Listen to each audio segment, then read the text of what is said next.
Islamabad studio में मुजाहिद वली आपको खुशामदीद कहता है। और पिछला एक हफ्ता मुजफ्फराबाद और धीरकोट ये इलेक्शन देखने में लगे और इस्लामाबाद वापसी हुई तो पहले जनाब खबर आई कि वज़ीर आला KP जो है कोई 27 सितंबर से तहरीक चलाना चाह रहे हैं। यकीनन उनका हक़ है। एंकरों को बुलाया, उनके इंटरव्यू भी चले और एक हद तक उन्हें इस बात का मौका दिया गया कि वो अपने ख़यालात का, पार्टी का मौक़िफ़ रख सकें। लेकिन आज जो वाक़या और सानिया पिंडी में हुआ है उसने बहुत सारे सवाल खड़े कर दिए हैं। मेरे साथ बड़े सीनियर सीजनड पॉलिटिकल रहनुमा, नून लीग के रहनुमा वज़ीर मोहतरम तारिक फजल चौधरी साहब, शुक्रिया। तो जब एक तरफ जैसे मैंने आपसे कहा कि PTI के वज़ीर आला तहरीक चलाने का ऐलान कर रहे हैं और प्रेस कॉन्फ्रेंस भी अब उनकी TV पे आ रही है, जो इंटरव्यूज़ लिए गए एंकरों के वो भी आ गए। ये क्या देख रहे हैं इसको, ये जो पिंडी का वाक़या साने को?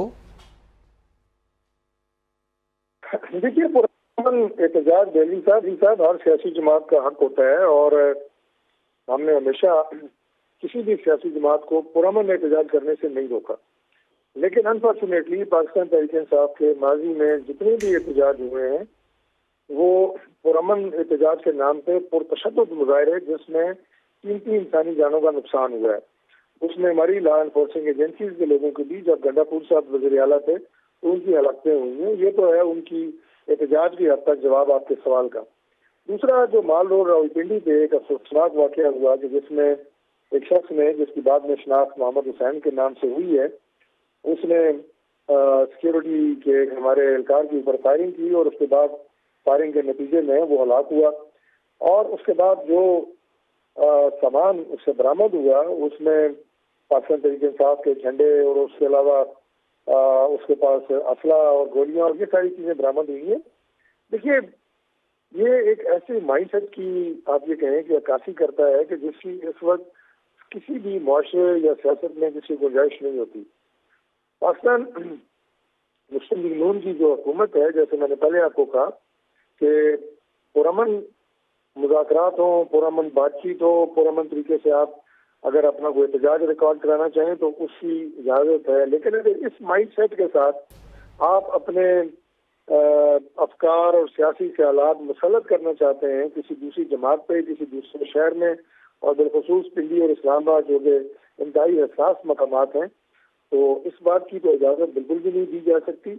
ये बड़ा एक मैं ये कहूँगा कि अलार्मिंग वाक़या है और इसके ऊपर सिक्योरिटी के इदारों ने फौरी कार्रवाई करते हुए जो शख्स को, जो अगर इस हद तक वो काम कर रहा है, बेशक उसका ताल्लुक सियासी जमात से है, लेकिन ये वाक़या जो है ये दहशतगर्दी के ज़ुमरे में आता है। तो इस तरह की वायलेंस की इजाज़त तो बिल्कुल नहीं दी जा सकती।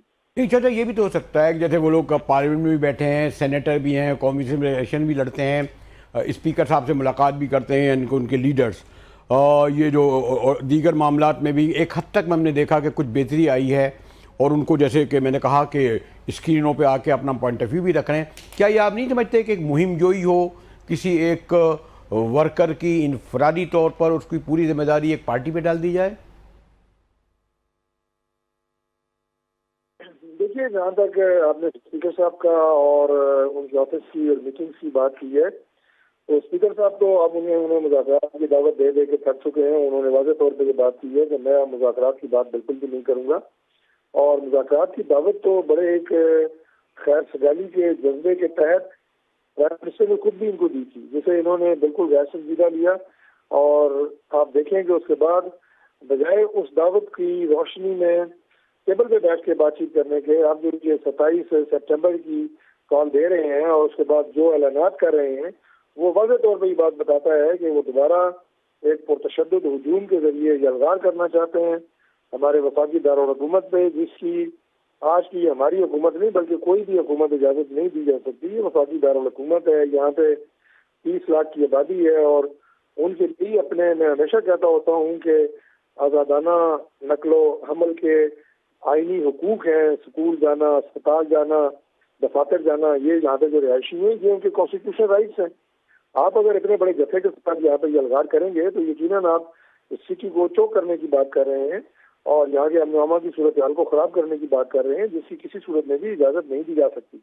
अगर मैं आखिर आपसे कंक्लूडिंग एक सवाल करूं चौधरी साहब के, अव्वल तो 27 दिसंबर दूर है, इससे पहले भी उन्होंने कॉलें दी हैं, अपनी कॉलें ये वापस भी लेते रहे हैं, पहले अगस्त भी करते रहे हैं, फिर पार्टी भी एक हद तक अलीमा खान बीबी का एक बयानिया और अडियाला जेल का एक बयानिया, गौहर साहब का एक, आफरीदी का एक, गंडापुर का एक। तो आप ये समझते हैं, आप माशाल्लाह मैंने कहा इनको करीब जानते हैं, मिलते भी होंगे, कि इनके ये जो कॉल दी गई है, ये आप समझते हैं कि वाकई उस अडियाला जेल का बयानिया है, हकीकी मानों में पार्टी का बयानिया है, या सिर्फ एक आफरीदी साहब अपने को प्रूफ करने के लिए कि जी मैं एक ताकतवर वज़ीर हूँ इसलिए दे रहे हैं? देखिए, इनकी पार्टी की सफ़ों पे अंदरूनी तौर पे जो इंतशार, खलफशार और ग्रुप बंदी है, वो तो अब वाजे है। उसमें तो किसी तरह की कोई बात जो है वो ढकी छुपी नहीं है। और इमरान खान साहब की जो बहनें हैं, उनका तो पार्टी के नैरेटिव से बिल्कुल अलग ही एक नैरेटिव होता है। और जमात के अंदर भी जो मुख्तलिफ ग्रुप चढ़े हैं, वो मुख्तलिफ बातें करते रहते हैं। मैं नहीं समझता कि तहरीक इंसाफ की जो ये कॉल है ये कोई संजीदा है या इसमें कोई क्राउड मोबिलाइजेशन ये कर सकते हैं। ये सिर्फ इंतशार फैलाने का एक सियासी, आप ये कहें कि स्टंट के तौर पे ये इस तरह के ऐलानात करते रहते हैं, और इस दफा भी इन्हें माजी की तरह नाकामी होगी। शुक्रिया तारिक फजल चौधरी साहब, आपने हमारे लिए वक्त निकाला। आज़ाद कश्मीर के इलेक्शन का पहला दूसरा तीनों मरहले अपने अख्ताम को पहुँचे, उसके नताइज क्या हुए, थोड़ी सी इस पर गुफ्तगू करेंगे एक ब्रेक के बाद।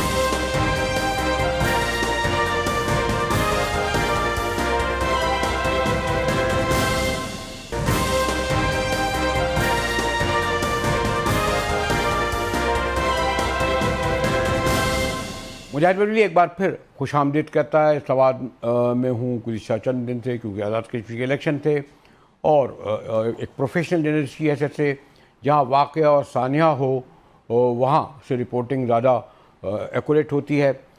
हमारे शहर कराची में जो कुछ होता रहा है, जो कुछ हो रहा है, लेकिन ये एक जो दहलादेना वाक़या हुआ है, एक नौजवान का कत्ल, और हमारी रवायती पुलिस, उसकी सरपरस्त हुकूमत ने उस कत्ल को ख़ुदकशी करने की साबित की है, और इस पर बहस भी करते हैं। मेरे साथ मीर हुसैन साहब हैं, कराची में होता तो इनसे जाके पुरसा भी करता, अभी भी मैं लाइव इनसे पुरसा कर रहा हूँ। मीर साहब, अब तक जो पेशरफ्त हुई है उसके बारे में हमें बताएं, और आप जो स्टैंड लिया, आप समझते हैं कि उसको उस स्टैंड की बुनियाद पर इसको अंजाम तक पहुँचाएँगे?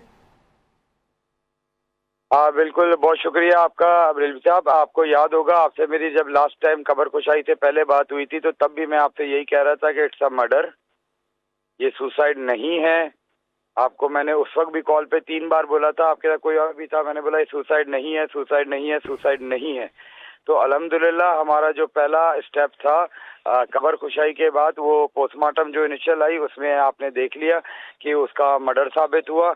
आज भी जो रिपोर्ट आई जिसके अंदर उसके कपड़ों के केमिकल आ गया, पसीना आया, उसके बॉडी पे तेजाब आया, वो भी रिपोर्ट आ गई। Right sir. तो अब आप इंशाल्लाह अब जो इन्वेस्टिगेशन रिपोर्ट बनी है, जो टीम बनी है आमिर फारूकी की सरबराही में, तो उम्मीद करते हैं। देखें, मैंने पहले भी कहा है कि हर पुलिस वाला जो है ना वो गलत नहीं है। बहुत से पुलिस वाले ऐसे हैं जिनके काम की वजह से कौम का सर बुलंद हुआ है। तो ऐसे ऑफिसर्स मौजूद हैं हमारे सिंध पुलिस में भी। तो इंशाल्लाह देखते हैं सर। लेकिन मीर हुसैन साहब, मेरा जो थोड़ा सा ज़ाती तजर्बा ये रहा है कि जब कोई वाक़या हुआ था, एक मेरा ज़ाती तजर्बा था, हाँ, वो पुलिस वाला साबित हुआ SHO के, वो एक, जो भी मैं डिटेल में नहीं जाऊँगा, फिर एक नहीं, फिर आगे DSP साहब आ गए इन्वेस्टिगेशन के लिए, बाद में DIG तक पहुंचा। अब जो मैं एक छोटा मोटा सहाफ़ी हूँ, बाद में मुझे इस तरह कहा गया कि जगह छोड़ दें, उस आदमी को सस्पेंड कर दिया, ख़त्म। और मैंने भी सोचा कि क्योंकि खातून का मामला था, विड्रॉ हो गया। प्रॉब्लम ये हमारे यहाँ ये है कि बड़े लोगों को सज़ा नहीं होती, 2-4 कांस्टेबल पुलिस वालों इनसे तक महदूद रहता है। पूरा थाना मुअत्तल जब तक ना हो, इलाके का SP मुअत्तल ना हो, DIG मुअत्तल ना हो, इस लेवल पर अगर नहीं होता मुकदमा, तो हम इस पे पास में भी हमने देखा है नताइज फिर सही नहीं निकलते। बिल्कुल ऐसा ही है बरेलवी साहब, ये चीज आपने देख लिया होगा। जब वजीर दाखिला साहब आए थे उस वक्त भी मैंने ये बात कर दी है उनको, उन्होंने बोला हमने सस्पेंड कर दिया था SHO। मैंने बोला सस्पेंड क्यों किया भाई, उन्होंने टेम्परिंग की है, वो तो इन्वेस्टिगेशन में होना चाहिए।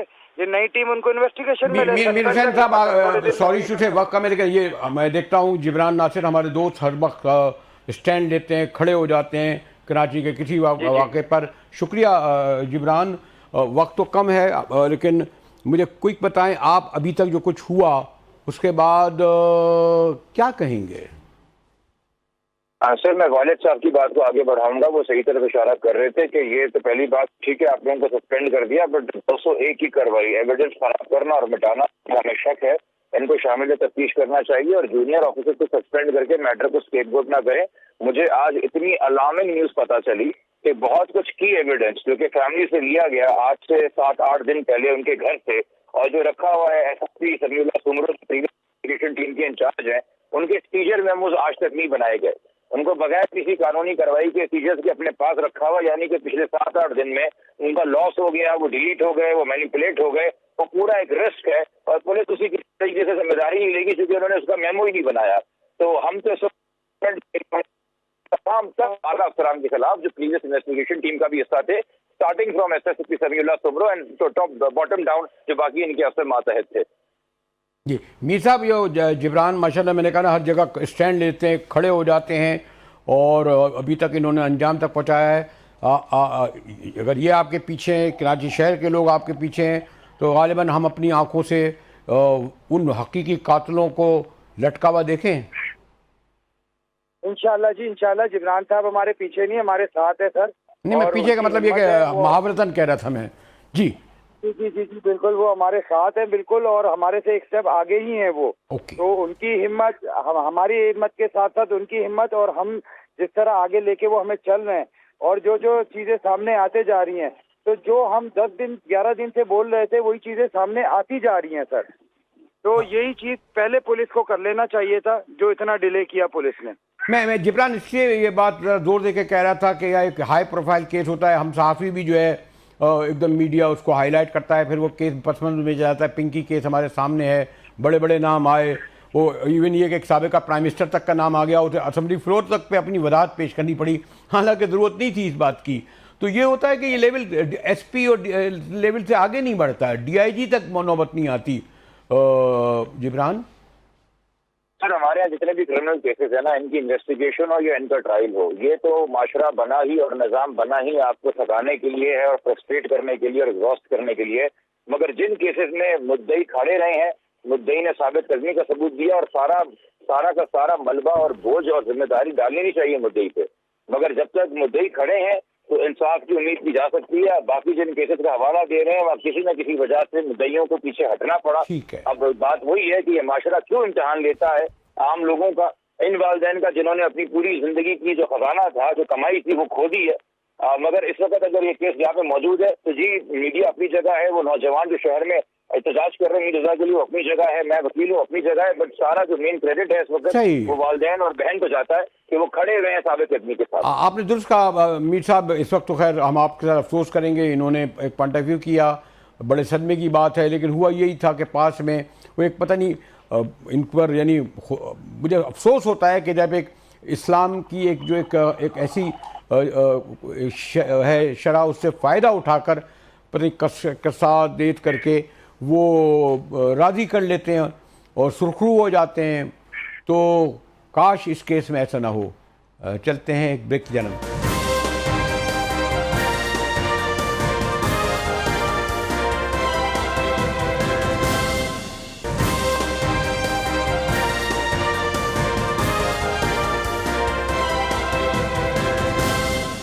सवाल स्टूडियो में एक बार फिर मुजाहिद वली आपको खुशामदीद करता है। अब से थोड़ी देर पहले जो पिंडी का जो सानिया था उस पर गुफ्तगू हो रही थी।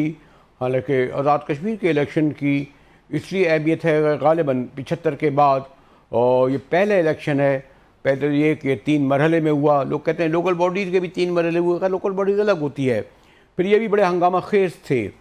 फिर बहरहाल PTI और ने वैसे इसमें बाइकाट किया, और जो कहते थे कलम एक्शन कमेटी बाहर रही।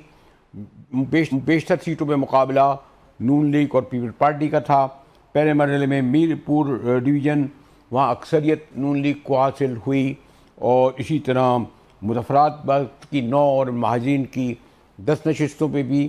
पूंछ डिवीज़न जो सबसे अहम और हसास इलाका था, धीर कोट और बाग और आंवला कोट, यहाँ की 11 नशिस्तों में 4 नशिस्तों पर सिर्फ इलेक्शन हुए, और इलेक्शन कमीशन का कहना है कि सिक्योरिटी के सबब रावला कोट के इलेक्शन आइंदा होंगे। आज शायद कहते थे कि पील पार्टी का इजलास भी होगा जिसमें वो फैसला करेगी कि वो हल्फ उठाए जो आइंदा वाली असम्बली के। लेकिन मेरे साथ डॉक्टर सरदार कलीम खान साहब हैं। सरदार, मैं मुजफ्फराबाद को भी मैंने देखा, और ख़ास तौर पर फिर ये इस तरफ नहीं गया था, धीर कोट गया, और उसके नताइज भी आपके सामने आए। और बहरहाल मुजाहिद अव्वल सरदार कय्यूम के साहबजादे सरदार अतीक अगर नून लीग या पील पार्टी से हारते तो हम समझते कि ये एक पॉपुलर वोट उनके ख़िलाफ़ था। लेकिन मैं शायद आपने नाम सुना हो, बहरहाल बहुत बड़ी तरह से कामयाब हुए हैं वोटों से साजिद अब्बासी साहब। तो एक तो ये कि पूरे इलेक्शन प्रोसेस को, और ये मैंने शायद पहले भी कहा कि ख़ुद नून लीग की हलीफ जमात पीपल्स पार्टी ने इसको कह दिया कि ये धांधली रदा है, ख़ुद इसकी क्रेडिबिलिटी को ख़त्म किया। इसके बाद हम क्या कहें कि जो बाद में हुआ डॉक्टर साहब? बड़ी मेहरबानी आपकी। देखिए, इलेक्शन ओवरऑल पहली बात यह है कि ये पहली दफ़ा हुआ कि 3 किस्तों में इलेक्शन हो रहे हैं। इसका मतलब है कि कोई ना कोई गैर मामूली हालात तो वहाँ ग्राउंड के ऊपर मौजूद थे।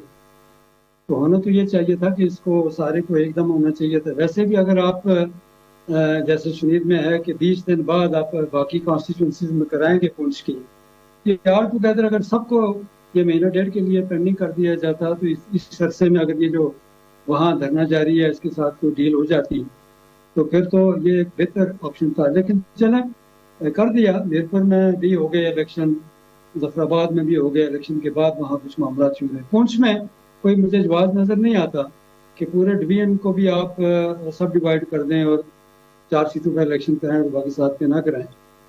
तो इनमें जो 4 सीटों में भी हुए वो सारे के सारे कंट्रोवर्शियल है। आपको पता है कि हवेली में इस वक्त तक वो सारे लोग बाहर वहाँ DRO के दफ्तर के बाहर बैठे हुए, और उन सब के हाथ ये मुमताज राठौर साहब वगैरह का हल्का है।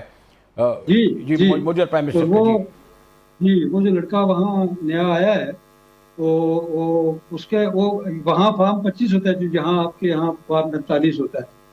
तो उसके ऊपर तो रिजल्ट उसने कंपाइल किया हुआ है, और अंदर कोई मेरे ख्याल से कोई और कारीगरी हो रही है। तो वो भी एक समझे कि डिस्टर्ब्ड एरिया है। बाग का आपने देखा कि बाग में भी काफ़ी सारी कंट्रोवर्सीज हैं, और अभी सुना है कि कोई पोलिंग जो है वो दोबारा होगी।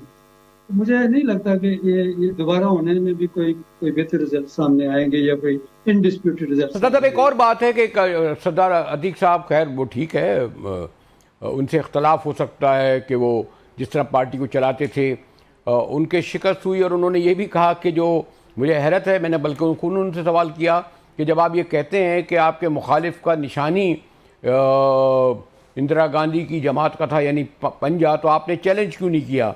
और गालिबन कोई बहुत नोन नेम भी नहीं है।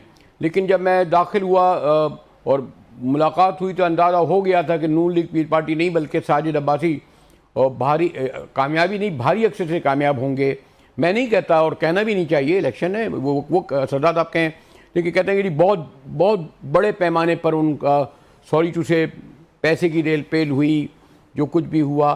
गालिबन ये जो बाग के 4 इलेक्शन में सरदार अतीक का हारना, उनका एक बहरहाल पाकिस्तान के लिए सख्त मौक़िफ़ है, इसको आप किस तरह देखते हैं? देखिए, अगर आप आइडियोलॉजिकल पॉइंट ऑफ व्यू से देखें तो सरदार साहब का हारना कोई नेक शुगून नहीं है। प्रो पाकिस्तानी फोर्सेस को वहाँ दीवार से लगाने कोई नेक शुगून नहीं है। लेकिन ये खालिस्तान जो है 1% जो आप समझें कि डिफरेंस है 20,000 और 40,000 का, ये कोई खालिस्तान सारा कोई पैसे का खेल नहीं है। कुछ सरदार साहब की अपनी पॉलिसीज भी जो है जमात के साथ भी ऐसी ही रही। कुछ जमात टूट के तो नून लीग में चली गई, तो वो बहुत सारी फ्रेगमेंटेशन है जिसकी वजह से ये हुआ। लेकिन बहरहाल ये एक्सेप्ट हुआ। वो लड़का जो आया है सामने, वो काफ़ी अर्से से मेहनत कर रहा था, तो वहाँ तो लोगों के काम शाम उसने किए। और फिर एक हवा भी चल रहा है, तब्दीली की हवा चल रही थी, तो उससे ये हुआ। लेकिन ये अलग बात है कि ये बात होनी नहीं चाहिए थी, लेकिन जो हुई है इसमें कोई, मैं नहीं समझता कि जो इतना बड़ा अमल दखल है पैसे का। बाकी जो आप कहते हैं वो पता नहीं, मैंने तो निशान नहीं देखा कि इंदिरा गांधी का पता नहीं हाथ था, पता नहीं क्या था। कोइंसिडेंस हो सकता है कोई, लेकिन ऐसा कोई नहीं आ रियासत में कि कोई आदमी आउटराइटली जो है वो इंडियन उसको टो करे किसी भी सिंबल को या किसी को। ठीक है, शुक्रिया डॉक्टर कलीम साहब। गुफ्तगू होती बड़े सीनियर सीजन वो हैं, हमें ज्वाइन करेंगे। डॉक्टर साहब हमें शुक्रिया डॉक्टर साहब, ख्वाजा मतीन साहब ने ज्वाइन किया है, और पहले भी गुफ्तगू हो रही थी, कल भी तफसील से नताइज मुकम्मल हो गए और एक आज़ाद हुआ है, बाकी बरतरी हासिल है। शायद पीपल्स पार्टी का आज इजलास भी हो रहा हो, कोई कल शायद हल्फ भी उठाया जा रहा हो, लेकिन ये इलेक्शन कंट्रोवर्शियल है। डॉक्टर साहब का ये मौक़िफ़ था कि जो महज जीत जो हुई है साजिद अब्बासी की, और सिर्फ आप ये कह दें कि जी वो सरदार साहब का ये मौक़िफ़ के एक पंजे का निशान था, या मैं तो ये लफ्ज़ इस्तेमाल नहीं कर रहा था क्योंकि काफ़ी माशाल्लाह पैसा वगैरह बहुत था उनका। वो कह रहे हैं कि नहीं, एक उनका एक क्लाउड था, ये भी हल्का, फिर राठौड़ साहब का हल्का, तीनों अहम हल्के, यहाँ 3 प्राइम मिनिस्टर्स। ख्वाजा जस्ट कंक्लूड करें और किस तरह देखते हैं?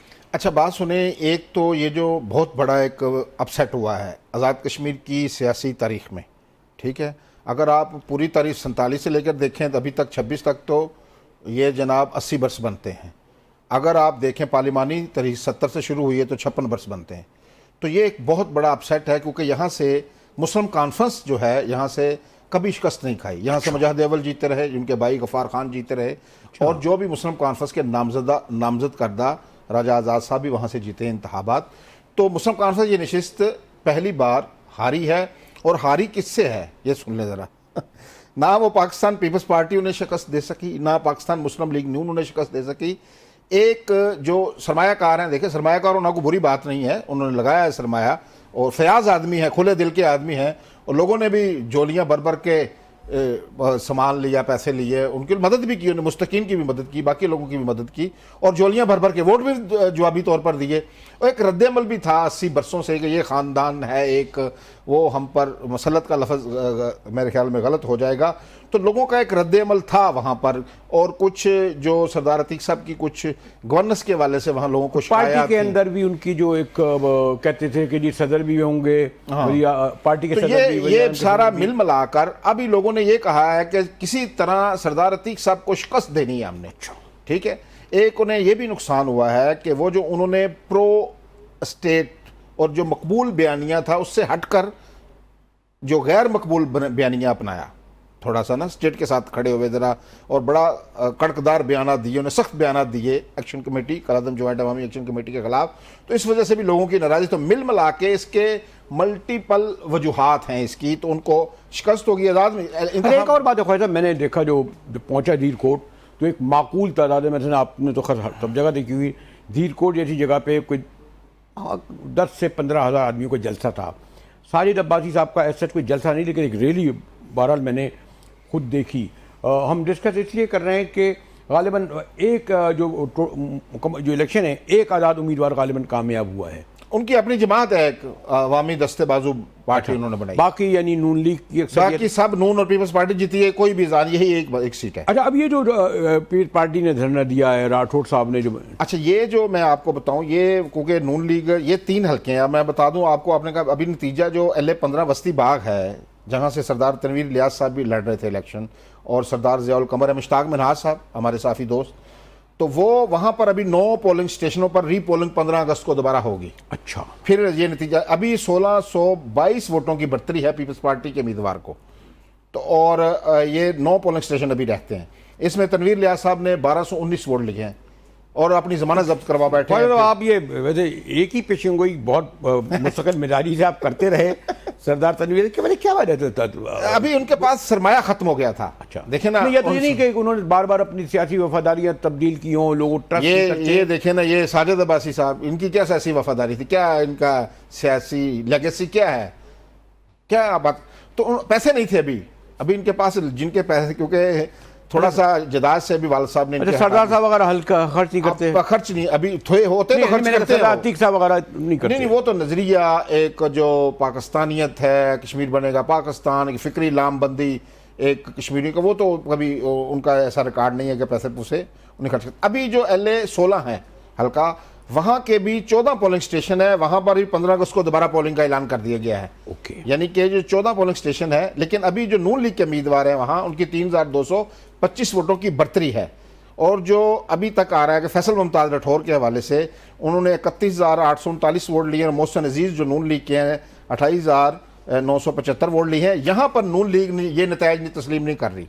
अच्छा। तो वो उन्होंने धरना दिया था, रात भर धरना भी रहा, मुजाहरे भी हुए, तोड़ फोड़ हुई, वहां हंगामे भी हुए आपस में। अभी कुछ वहां चल रही है। शायद यहां से मुझे अभी मेरी थोड़ी देर पहले बात हुई है कि यहां के भी पोलिंग स्टेशन पर नून लीग के लोग कह रहे हैं कि 20-30 पोलिंग स्टेशन दोबारा पूरी पोलिंग। अच्छा, मैं सरदार साहब ने तस्लीम कर लिया होगा कि इतने वादे वोटों से उनकी शिकस्त हुई है। सरदार अतीक साहब वो उनका भी बयान नहीं आया, लेकिन उन्होंने कोई इसके नेगेटिव बयान भी नहीं दिया है।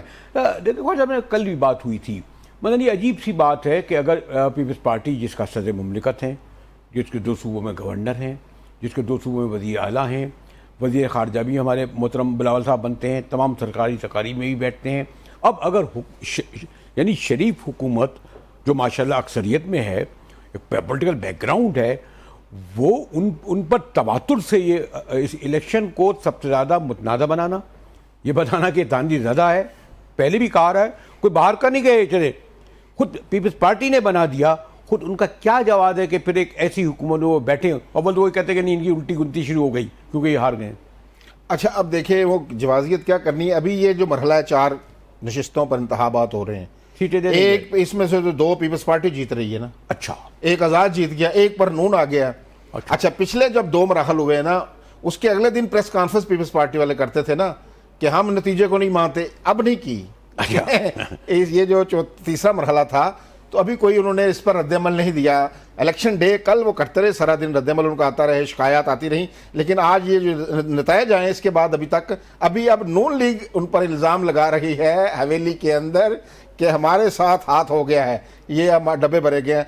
तो ये आपको पता है इलेक्शन में चीज़ें चलती रहती हैं, लेकिन अभी ये फाइनल नतायज एक ही नतीजा आया है आपके दोस्त सरदार अतीक अहमद खान का, और बाकी अभी नतायज मुकम्मल आए नहीं। एंकर का कोई दोस्त नहीं होता स्क्रीन पर, लेकिन आप कह रहे हैं, मैं तो एज ए पूरा फैमिली से हरेक ने न्याज़मंदी है मेरी, बिलावल सबसे सहाफियों की तमाम सियासतदानों से न्याज़मंदी का तल्लक है। हाँ, लेकिन ये बात है कि कुछ होता है, पसमंजर होता है। खुदा अगर इस पूरे इलेक्शन प्रोसेस को देखा जाए, मुस्तकबिल के वज़ीर आज़म नून लीग के ही होंगे, और लेकिन इसके साथ अभी तक इनके लिए बहुत बड़े बड़े चैलेंजेस होंगे। मतलब सबसे बड़ा चैलेंज ये होगा कि ये तो 12 नशिस्तें बहरहाल एक मुतनाज़ा बन गई हैं, और एक मरहले पर ये जो एक तवील लड़ाई चल रही है, हो सकता है इनकी कुर्बानी भी देनी पड़ जाए, कोई भी आईनी शिक निकाल कर। एक और दूसरे ये कि इतने डिवाइड हालात खाली जो मुस्तक़बिल वज़ीर आज़म गालिबन आप कह रहे हैं कि हमारे शाह कादिर साहब, शाह गुलाम कादिर मुस्लिम लीग नून के सदर हैं, और भी लोग लगे हुए हैं उनकी पार्टी के, जो बाहर जो मेंबर असेंबली बनता है उसकी तो ख्वाहिश है ना मैं वज़ारत उज़्मा के ओहदे पर मतवक्कन हो जाऊं, वो भी हो जाएंगे। लेकिन 3 बड़े क्या चैलेंजेस देख रहे हैं आप? मैं तो कहता हूँ सबसे पहला चैलेंज जो हुकूमत साजी का है। अभी देखिए ना, वो तो हो जाए, वो तो जाती उम्र में हो जाएगी। मैंने मेरी बात सुने ना सर अभी देखें कि 7 नशिस्तें रहती हैं, इलेक्टोरल कॉलेज नामुकम्मल है, मखसूस नशिस्तों का इसके बाद इंतखाब होना है। क्या आज़ाद कश्मीर का जो एक्ट 74 है, अबूरी आइन है, वो इस बात की इजाज़त देता है कि आप इलेक्टोरल कॉलेज मुकम्मल किए बगैर मखसूस नशिस्तों का इंतखाब करवा सके? पहले तो आपने ईवान मुकम्मल करना है ना।